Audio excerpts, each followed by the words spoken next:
Hey, Lifespan Development class. This is Stephanie, and this is your video lecture for Wednesday, April 8th.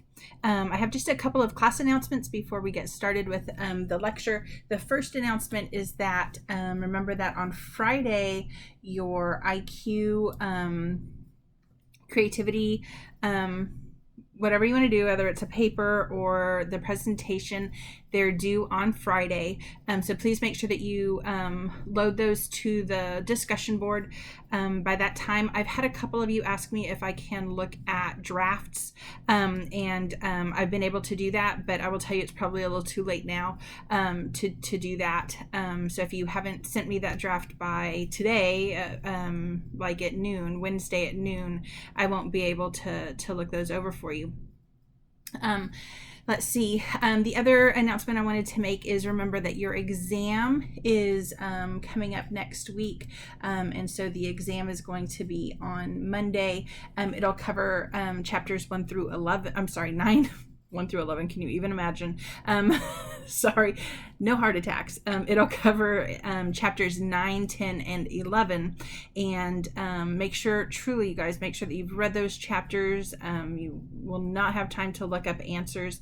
This exam will have multiple choice fill in the blank and some short answer essay on it. So make sure that you've really prepared yourself right and studied for those, for all those kinds of questions.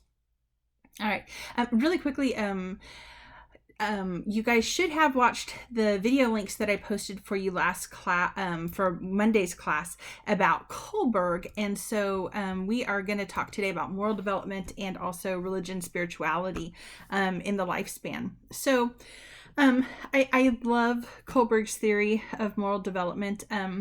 I don't necessarily think it's right.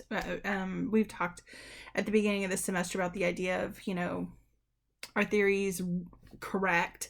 There's a lot that Kohlberg does not account for, and the book talked about some of that, as did the videos, right? And so at least in part because of those issues, we have counter theories, right? Like Gilligan's theory. And so it is important to start to think about those additional issues. What does the theory lack?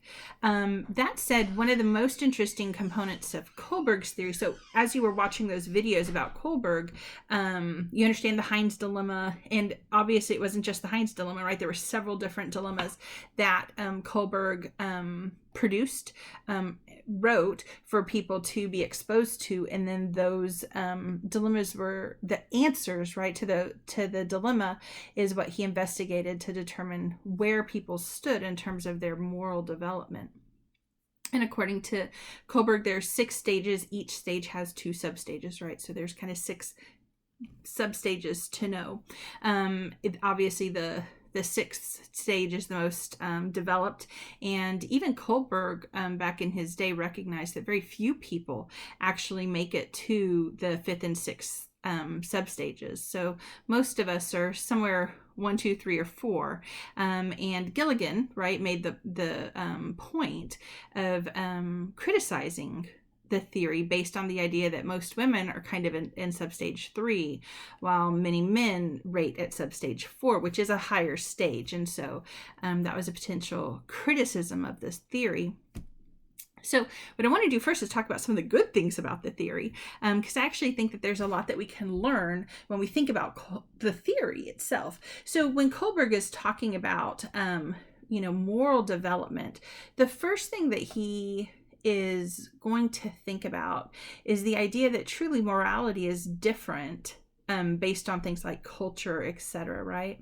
And so one of the, I think, best things truly about Kohlberg's theory is that it is what some people call a non-judgmental theory. And what that means is this: Kohlberg isn't looking at the yes and the no. So, for example, in the Heinz dilemma, ultimately, people are going to say, yes, it's okay to steal the drug, or no, it's not okay to steal the drug. He doesn't care if you say yes or no.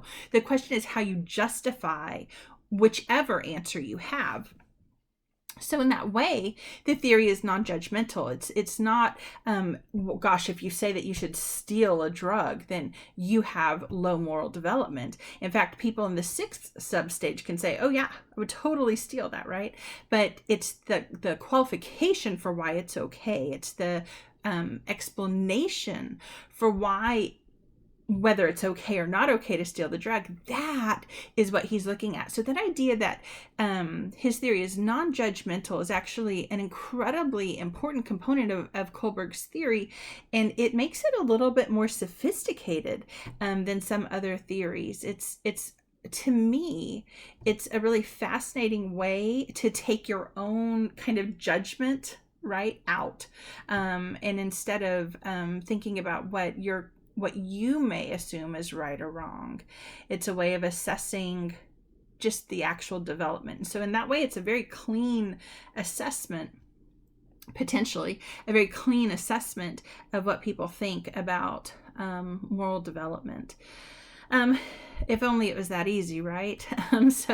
There are obvious issues with Kohlberg's theory. The first being that for the most part it was tested on males, and so of course, and not just males, right, but specifically Caucasian males. So we can think about those weirdos we talked about, right, at the beginning of the semester, the white, educated, from an industrialized democracy, right, and so the theory was not broadly tested. It wasn't well tested, especially in the beginning, cross-culturally. We've done more of that now. And one interesting note is that while there were very distinct gender differences, 50 years ago when Kohlberg was testing this, we find fewer gender differences today. And one of the things I want you to think about then, this semester we've talked about the idea of gender versus gender roles, right? We talked about the BIM sex role inventory. Remember that you guys took the BIM earlier in the semester. And one of the things that I think is kind of interesting to think about is, what if the Kohlberg stages are less centered around gender, and what if instead they're more centered around what we would consider to be gender roles, so that people who are more dominant, so they're more masculine, may actually score higher, be more likely to score higher on any of the dilemmas than someone who scores maybe on the more feminine side. And I think that is such an interesting concept. So if we were meeting face to face, we would have had a breakout session and we would have talked about that idea. So can you think about issues within the BIM sex role inventory and the sex roles? Can you think about issues that might actually be influencing some of Kohlberg's assessments where he found those gender differences? So I'm going to tell you, that makes like a really fun essay, right, for this upcoming exam. It's one of those ones where there's really not a right or wrong answer, but when you start to think about things in terms of dominance and things like comforting and nurturing, you can start to see some of those BIM sex role inventory issues. And so if it's been a while since you looked at that BIM sex role inventory, the questions, pull it back up and take a look at the things that you like, the questions that you were asked, and think about those in the context of what the book discusses when it talks about morality and moral development, and specifically the problems that Gilligan has with Kohlberg's theory. Remember that one of the things we said is that in the 1970s, when BIM kind of first had this sex role inventory, there's actually a really good correlation between males scoring as masculine and females scoring as feminine. Sandra Bim said, well, that's not necessarily what we want, right? We kind of want someone who scores high in both. Remember that they're independent factors. And so she told us that what she was kind of hoping for is that people might start to score high in masculinity and high in femininity. We call that androgyny, right?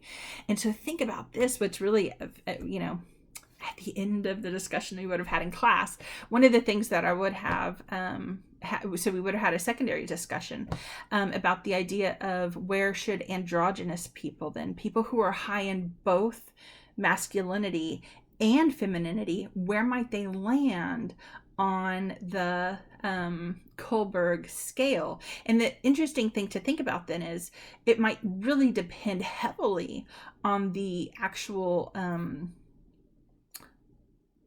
why can't I think of the word? The actual hypothetical situation that they're given. So that if they're given something, for example, in the Heinz dilemma, the dilemma that they're giving. Hello, there's the word, Stephanie. So if they're given something like the Heinz dilemma, where it's a man caring for his wife, they may actually score more feminine than if they're asked something that's more kind of justice oriented. So isn't that interesting? So if you want to pause this right now and come back to it, that's fine. Go grab that BIM sex role inventory and think about the issues that the book talks about in terms of Kohlberg and Gilligan, because it's kind of interesting to think about, right? All right, so a couple of other things then. Children, when they are first learning how to have morals, Freud spoke to this, and he talks about the development, right, of the superego. So you have the id, ego, and the superego, and the book talks about that very quickly, but they don't use the word that I wanted you to know, and you might remember this from the very first exam, and that word that I wanted you to know was introjection.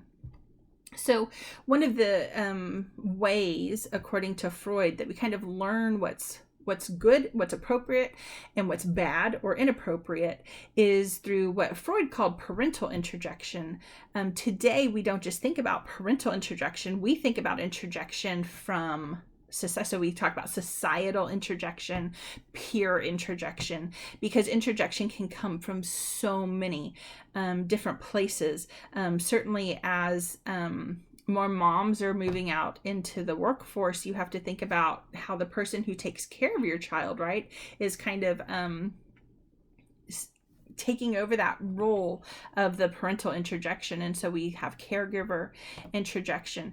And so that idea, though, is that right around the age of 3, so remember that according to Freud, kids prior to the age of 3 really can't start to grapple with questions of morality.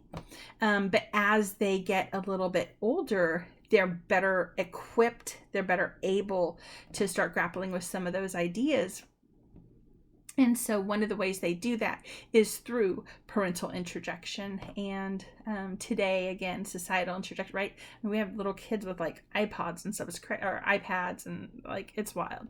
And so, but think about the commercials that they might see and the values that they get from the shows that you let them watch and things like that. It's potentially a really big issue, right? Because that's creating their moral basis. So through the development of the superego, then, according to Freud, what is happening to young children is that they're learning, when I do something good, I get love and praise. When I do something bad, I get feelings of guilt. I get into trouble. I don't like that feeling, so I don't want to do that anymore. And so kids they start to mirror the expectations of their parents through the ideas of introjection, right? It's an interesting theory. It's not particularly easy to experimentally test. And so for many researchers, they kind of I don't want to say that they ignore that, but we've come up with easier to test theories. And remember that one of the things we said is that, if you have to have a 500-page theory for something and you could replace it with a 10-page theory, right? Parsimony is always a better choice when we're talking about theories. And so there are other theories about how children learn morality. But what's interesting is that regardless of the theory that you look at, almost all of them agree that children prior to the age of 3 are not capable of learning, they're not capable of learning or internalizing morality. So there seems to be a lot of agreement about kind of when that ability begins, and it seems to begin around age 3. It doesn't mean kids are good at it, right? At age 3, it means they're starting to develop a sense of morality. So be aware of that common factor at that age of 3, really important. All right. So something else that's interesting about moral development is the question of, do we continue to develop our morality throughout the lifespan? We focus a lot on younger people. So when I say younger people, we focus a lot on kids.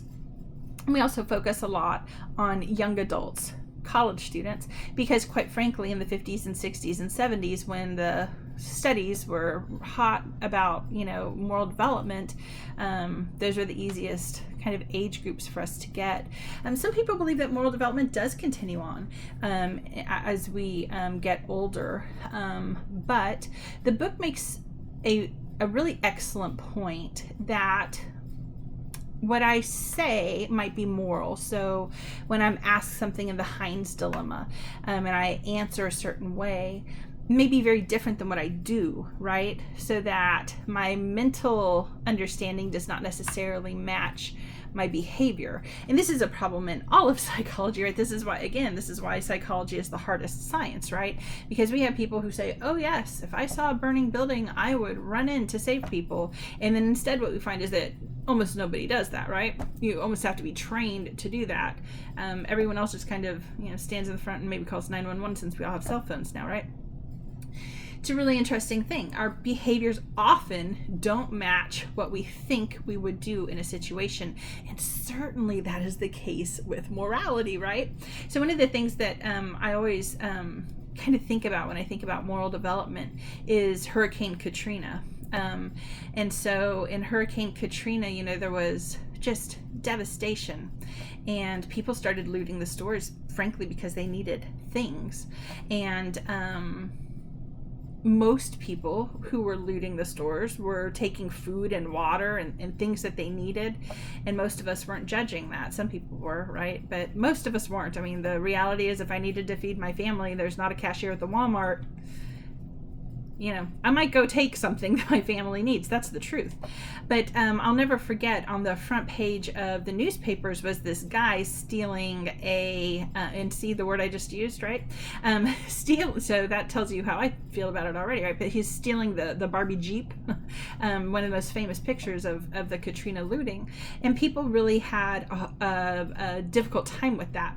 Now, the Jeep was going to have to be tossed just like everything else, right? Because that was one of the arguments. They weren't going to be able to sell that food. It would all have to be tossed. Might as well go to people who need it. But that Jeep caused a outcry. People were angry that that man had stolen that Jeep, and who were these people to be stealing from these stores? Again, when the vast majority of them were stealing things that they needed for their family to live, like water and food. And so it's a really interesting dilemma, this idea that if I asked you today, should you ever steal? Most of you would tell me no, like I would never steal. But if it came down to it and your family needed that food and it was there and it was available, and stealing might be the only way you can get it, again, there's no cashiers at the hurricane ravaged Walmart, what would you decide to do? Right? It's an interesting question. What would you have to do in that moment? And so morality is a much more difficult question. Studying it is a much more difficult feat than most people really give it credit for. And so, yeah, Kohlberg's theory isn't perfect, but it's a start. Sorry. But it is a start. And, I just love it. Oftentimes when we have these discussions in class, a lot of students will say, I don't like his theory because it has a lot of holes. And I'm like, are there psychology theories that don't have holes? Right? Like, it's a real issue in our science. And that's okay. It's what makes it a fun science, because we're still learning. There's so much to learn, right? All the time. But it is something to consider. And I think, for all the criticism, and I don't disagree with it, of Kohlberg, but I do think that it's a great starting point to start to think about moral development. And so then as we start to think more about, personal behaviors versus comprehension of what the right answer is, if I put you in the lab, things you can see get complex really, really quickly, right? Okay, so something else that's related to this is the idea of empathy. And empathy may kind of be the impetus for moral behavior. I believe the book talks about some research that suggests that empathy may be, at least to some extent, genetic. This is really interesting research to me as a someone who is interested in personality research. Actually, for a number of reasons. So the biggest reason to me is that there is some evidence that empathy is related to neuroticism, and we know that neuroticism has some genetic roots, and so that may explain some of the genetics that we see between empathy, just some of the genetic alleles that we see that seem to be linked to empathy or a lack of empathy, and so that to me is kind of interesting, but there are not a whole lot of studies on this, and not all of the studies have been well replicated. So be cautious about that. The book mentions it really quickly and then kind of stops. And so just be cautious with that. It's an interesting tidbit, but there's not a whole lot to go on with that yet. But empathy is this really interesting thing, because empathy is the idea that you can take on the emotions of someone else. So if someone around you is sad, it's bigger than just sympathy. Sympathy is, oh gosh, that poor person, you recognize that they're sad and you treat them in an appropriate way. But empathy, technically speaking, is actually the taking on of that other person's emotion. You see someone who's sad and it makes you feel sad, and that helps you respond to them in an appropriate way. And so people who are very high in empathy sometimes report that social situations make them more tired because they're actually taking on other people's emotions. That can be draining, especially in a situation where there's a lot of negative emotion. And I think that it's interesting to think about empathy development and just empathy itself, given the situation that we're all in right now with COVID-19. People who are very high in empathy right now are probably having a very difficult time. They're probably feeling pretty drained halfway through most days. If they're doing things like watching the news, we've had to stop watching the news because everything is about this, and you're seeing people suffer, and it is draining for people who are high in empathy to have to see that and to continue to see it over and over. At the same time, though, empathy is actually really important because it allows us to kind of respond to people in appropriate ways and act in a way towards society that is appropriate and that helps others. So empathy is often tied into things like altruism. And so that's kind of what the book gets at, right? This idea of empathy and moral behavior. Again, though, that assumes that you think altruism is something to be lauded. Certainly most cultures do. Most cultures believe that we should be helping each other, things like that. But anyway, so very young infants, by the time they're about 18 months old, we can see displays of empathy. One thing that you can do to kids who are really, really young is make faces at them and see if they respond. There are a couple of studies that show that kids who have better responses to that, and by the time they're about a year old, actually seem to be more empathetic later in life, and by that I mean like they're in older childhood. So children, for example, who smile, if you smile at them, they smile back at a pretty young age. They actually seem to have better empathy when they're older. If you make a sad face and you can make the baby make a sad face, they tend to show higher empathy later in life. So that's a really interesting set of studies. That's just a couple of them that have shown that. But that's important because that, again, seems to imply that there's some kind of genetic, some kind of hardwired component to empathy, because we can study it even before a child knows that they, like, when you're empathetic to someone, you often get rewarded, right? So some early theories of empathy suggested that it was really more rewarded behavior, and that's why people were empathetic. But some studies suggest that there's actually that really interesting genetic component to it as well. All right, so let's see. We've talked about morality and other other things. You can read the rest of the moral reasoning issues in the book. One particular thing I want you to pay attention to are some of the social domains issues. The book has an interesting discussion about kind of culture and how culture drives things like morality. Okay, so the next thing that we need to talk about today is parenting types. And there are 4 types of parents that the book recognizes. So in the video lectures that I wanted you to watch for Monday, the very last one I had you watch, I said, oh, this is like everything in the chapter, right? And the guy talks really quickly about the 4 different parenting types. So we'll talk a little bit more about them today. So the first one we need to talk about are the authoritarian parents. So the authoritarian parents are rigid, they're not flexible, they kind of demand from the child exactly the behavior that they want, and the child is expected to comply. There's not a whole lot of options when the child doesn't comply. There's pretty strict discipline that happens in an authoritarian household. And so in general, authoritarian parents are kind of seen as cold and, like dictators. The kids who have authoritarian parents actually don't necessarily have horrible outcomes. The book kind of makes it makes it sound like it's going to be horrible, and then kind of at the end of this section it says, but most kids turn out okay regardless, right? Which is true. And in fact, in terms of authoritarian parenting, kids with authoritarian parents usually do incredibly well in the arts. They do incredibly well academically.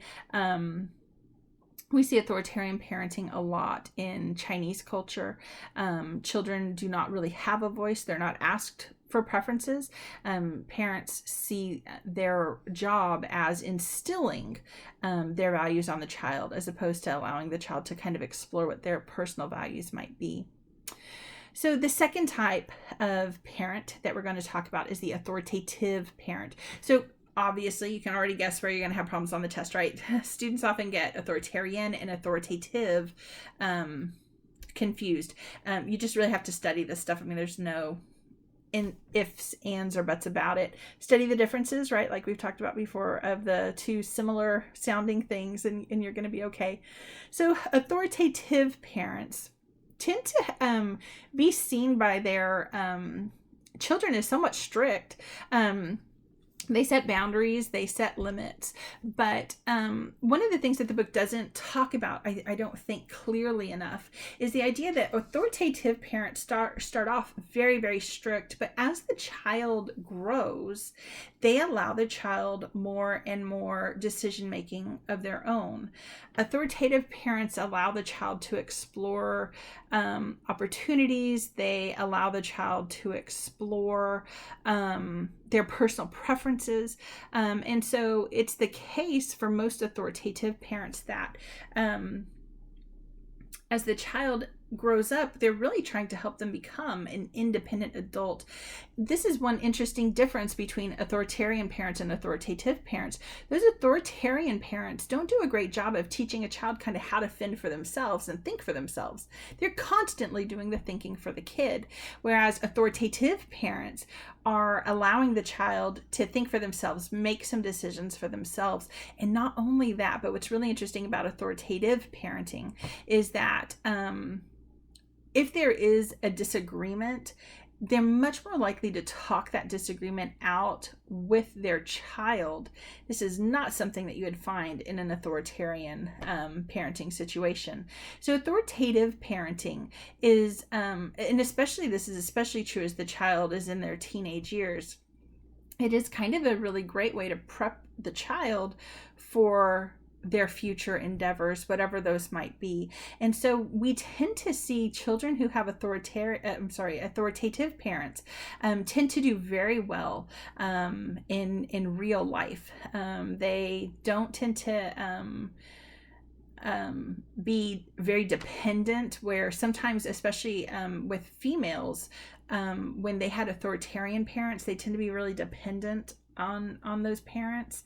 We don't see that kind of thing with authoritative parenting for males or for females. We tend to see much more independent thought, and that's an interesting thing. Authoritative parents have kids who sometimes don't agree with them, and you kind of accept them for the decisions that they've made because you believe that you've raised them right, and you've raised them to think critically and do all those important things, and they're allowed to have their own opinions in authoritative parenting.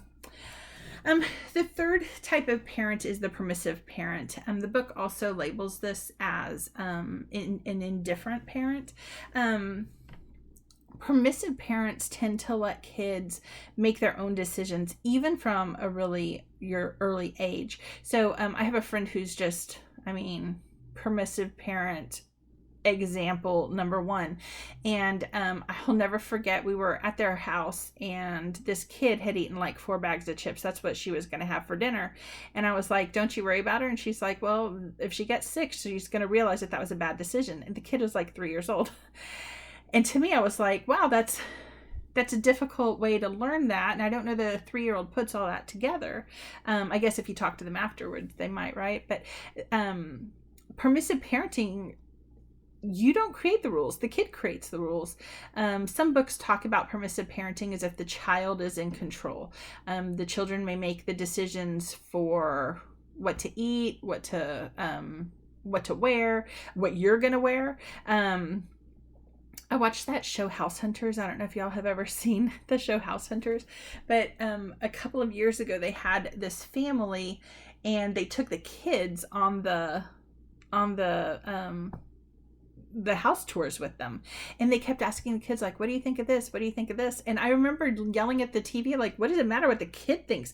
It's your money, right? But permissive parents, and they literally, the kids picked the house. My mind, like, right, exploded. I could not believe it. I was like hundreds of thousands of dollars, and like an 8-year-old made the decision of what house they were going to get. Like, that's wild to my brain, right? I cannot connect with that. But for some families, this is what is the right thing. And again, the book makes some clear issues about permissive parenting. We do tend to see kids who have a really hard time following rules when, for example, when they get to school and there's rules and you can't just do whatever you want. You have to follow the rules.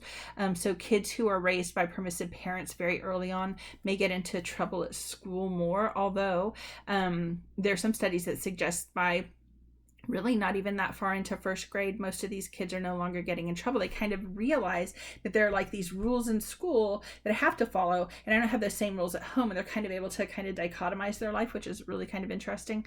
But in general, these kids may have difficulties with authority and things like that because they've kind of always been in control. So permissive parenting, again, it's kind of interesting. Another thing I want to say about it, the book talks about how permissive parents are maybe uninvolved in their children's lives. So I when I read that last year when I was teaching this class, I was like, I don't feel like that's necessarily true. The research on the correlations are low. So there's a correlation between being uninvolved and being a permissive parent, but it's actually a pretty low correlation. And so what I would argue is that permissive parents are kind of all over the book, just like authoritative parents are. Authoritarian parents tend to be very involved in their kids' lives, as you might imagine, right? They're calling all the shots. But for permissive parents, it's not that they're not necessarily involved. So they may go to the games and they may cheer on and stuff, but at home, what maybe looks like an involvement to some researchers is more just allowing the child to make the rules. And then the fourth kind of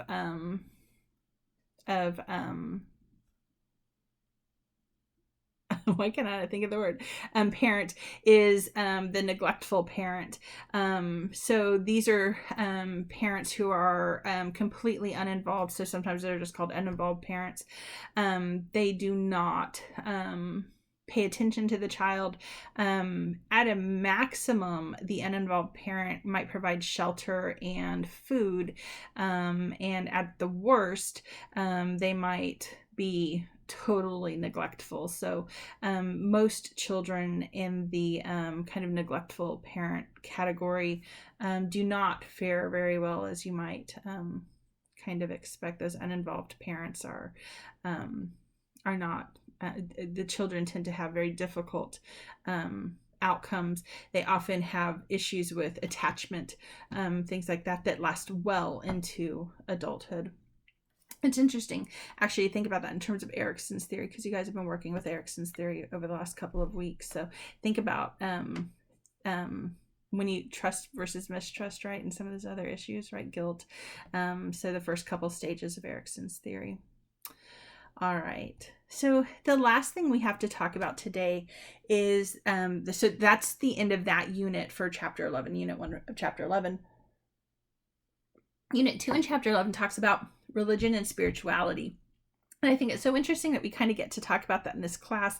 The book says that like most college students think that they don't ever get to talk about these things, even though the vast majority of college students say that this is something that they're interested in for their real life, and say that this is something that is actually really important, like it's an important topic for them. So I love that we get to talk about that in this class. So if we were face to face, we would be talking about this in a breakout session for 5 or 10 minutes about kind of what does religion mean to you, what does spirituality mean to you, because you can be spiritual, not religious, right?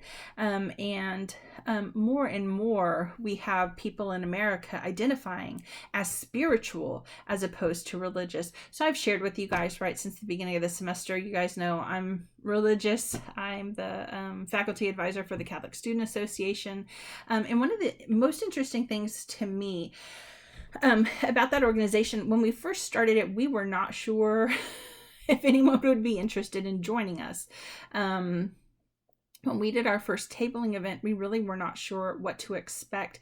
There are Catholic organizations in other universities that literally have been attacked, and we felt pretty sure that we were safe. We didn't think that we would have people who were mean to us, but we didn't know if we should expect excitement. And what was so funny to me, so you guys have seen us tabling, right? Those of you who live in the dorms, we're there like once a week, and we have tabling events at other times of the year, or other times of the semester at different places. And we always have we don't always have it, but when we do tabling, we try to bring our cutout of Pope Francis, right? And it was so fascinating to us how many people came up to the table and they were like, well, I'm not Catholic, but can I get a picture of Pope Francis? Right? Because I like Pope Francis. He's a very likable kind of guy. He gets a lot of things that the world needs to get, in my opinion, right? And apparently in the opinion of a lot of people. And the other interesting thing to me was, at the time, we were the only religious organization on campus, the only recognized religious organization on campus. And so we had a number of people come up the second time we tabled who asked us if they could join the Catholic Association, because the Catholic Student Association, because they found out that we had a Bible study, and we were the only Bible study on campus. And so they were like, we'd love to join a Bible study, but we don't have another place to do that. We're not Catholic and we don't want to become Catholic, but can we come? And we were like, of course you can come. And it was so interesting to me because it spoke to that idea that students of all kinds, because we have people in the Catholic Student Association of all ages. We have faculty and staff who are members. We have alumni who are members now. It's really kind of cool. And we're one of the biggest organizations on campus now.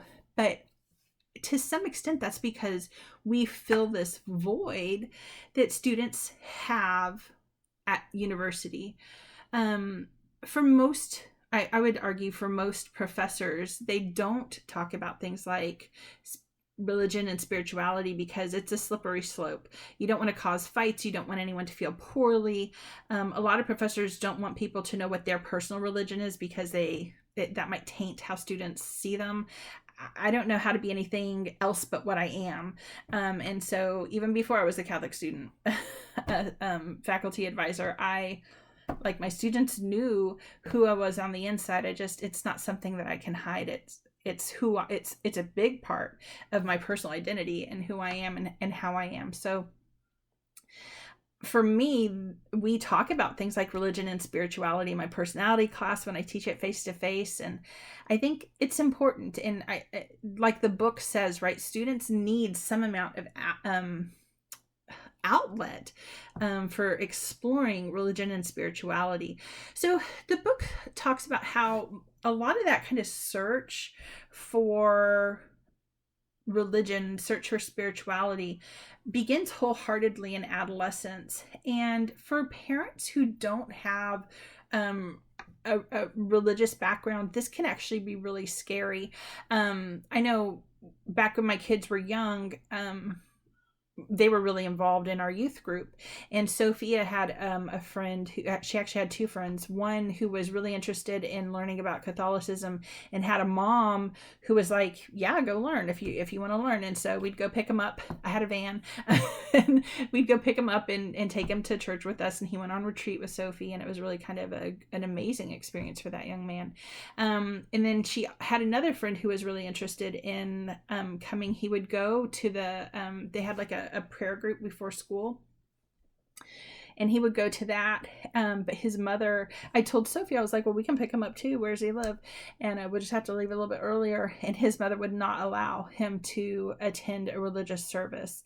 And that's so unfortunate because adolescents are looking for answers, and if you don't allow that exploration, it can be problematic. Right around adolescence is when kids are developing their core set of beliefs and their core values, and religion and spirituality can help them do some of those things. Religion can help give them perspective, and that's especially true like during tragic events. I will never forget, I might start crying because you guys know who I am. Uh-oh, it's already starting. Oh no. Calm down, take some water. If we were really in class, I'd be crying. I'm gonna try to hold it together for the internet here. But I'll never forget after 9/11. I mean, every church was full, not just my church. Standing room only for weeks, because people felt lost. And so I will just never forget that first Sunday we went, and there was we went with two babies. My kids were 2 years old and 3 years old and 5 years old, 3 and 5 when 9/11 happened. And I mean, there was just no parking, and I was like, what is going on?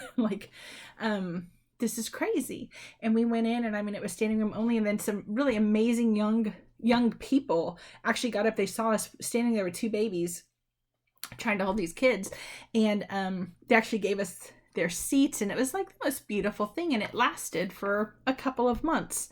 But every week you could see it dwindling, right? And that's something that's really interesting. When tragic events happen, people often kind of return to what gives them comfort. And for many people, that's a church, and it might be the church that they were the faith, not necessarily the actual church, right? But the faith that they were raised in. And I think it's just so interesting to think about that now, in the COVID-19, restrictions that we're in right now, where I think we would probably see a huge increase in church attendance. But of course, the churches are closed, right? Even in cities where the city has said that they will allow church meetings. Most larger religions have the archdiocese in Catholic churches, the archdiocese has come out to say, no, we won't be meeting. And so this is so interesting to me. So I started, the statistician in me cannot be quiet and cannot settle down. So my husband and I, whenever we're sick, we never go to church when we're sick. And there is a online church from the Archdiocese of Toronto that we watch. It's just, I like it. And so usually their Sunday Mass has about 2,000 people who watch it. And so I pulled it up because I was getting ready for this lecture, and I was like, you know what, I wonder what their viewership has been like now that people cannot actually attend Mass. They were just under 200,000 views for the most recent Sunday Mass, which was Palm Sunday. I was floored. And so people are seeking out, right? And people who maybe would normally go to Mass are seeking that out, but also think about people who might not normally go to Mass, but they're looking for, or go to church, but they're looking for spiritual guidance right now. And the most awesome thing is, like, on YouTube, right? You can go find some of that. The priest this past Sunday at the Toronto, when I went ahead and watched it because I was like, oh, I'm pulling it up, I'm gonna watch it. He had a beautiful sermon that linked so you guys know I'm Catholic, so that linked Christ's suffering on the cross to and like how we talk about he breathed his last, as in the readings this past Sunday, and the idea of these poor people with COVID who can't catch their breath and are breathing their last. And it was really this beautiful sermon that I thought, or homily is what we call it, but most of you know it as a sermon. And so it was just really beautiful. And I thought, wow, I hope that the people who are needing that message and looking for some comparisons, you know, between their religion and what's going on right now and how we can help and how we need to pray for people. And I hope that they're getting that, whether they're Catholic or not, they might be watching.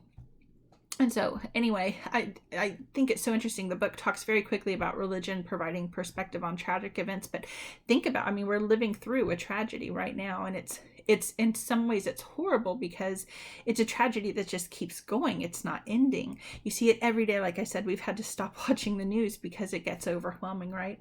The other really interesting thing about a religion is that it tends to be part of you tend to be part of a religious community. And so that community provides social support. Many of my friends are people who I met through church. You know, when I have extra, when I have 2 lemon trees. We had a ton of lemons, and so I posted something on Facebook, and a couple of my friends from church said, "Hey, we'll take some lemons. You know, take bags of lemons to church, and when we have too many tomatoes, you know, those are the kinds of things that you do. You're there for each other through good times, right, and through hard times. And so there are some pieces of research that suggest that one of the reasons people who are religious have better health outcomes and better social outcomes is probably due to that social support. We know that people who have social support have significantly better health outcomes when they're diagnosed, for example, with breast cancer.